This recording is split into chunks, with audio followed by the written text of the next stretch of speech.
የኢላፍ ቲዩብ ቤተሰቦች እንዲሁም ገና ላልተቀላቀላችሁም አሰላሙ አለይኩም ወራህመቱላሂ ወበረካቱ። ለዲናችን ትንሽም ቢሆን እንስጥ ዋጋ። የሚጠቅም ኢልም ከመሸመት አንዘናጋ። እንማማር፣ ጥሩ ትምህርት እንቅሰም፣ ለመልካም ተግባር እንሽቀዳደም፣ ለእውቀት እንጓዝ ብዙ ርቀት። ቢስሚላህ ነብዳ።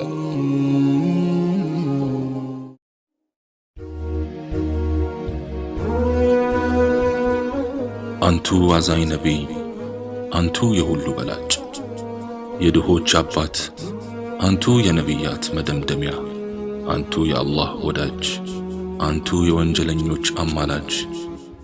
ያ ረሱለላህ ነፍሴ ለነፍሶ ፊዳ ትሁን፣ ሁላችንም ከነፍሶቻችን በላይ እንወዶታለን ያ ረሱለላህ። ጊዜው ዒሳ ዓለይሂ ሰላም ካረገ 600 ዓመታትን አስቆጥሯል።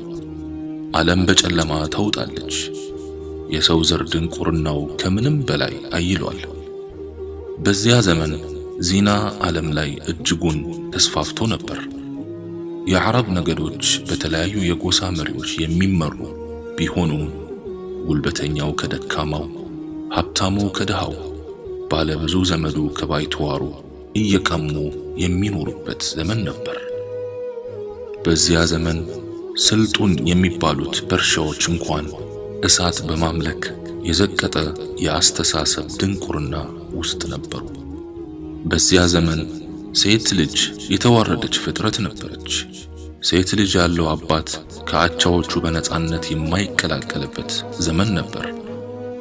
አዎ በዚያ ዘመን ሴት ልጅ የውርደት መገለጫ ናት በማለት ከነነፍሷ የሚቀብሩበት ዘመን ነበር። በዚያ ዘመን በተከበረው የአላህ ቤት ካዕባ ውስጥ 300 አማልክቶች ይመለኩ ነበር። ይህም አላንስ ብሎ የካዕባ ጎብኚዎች እርቃናቸውን በካዕባ ዙሪያ ይዞሩ ነበር።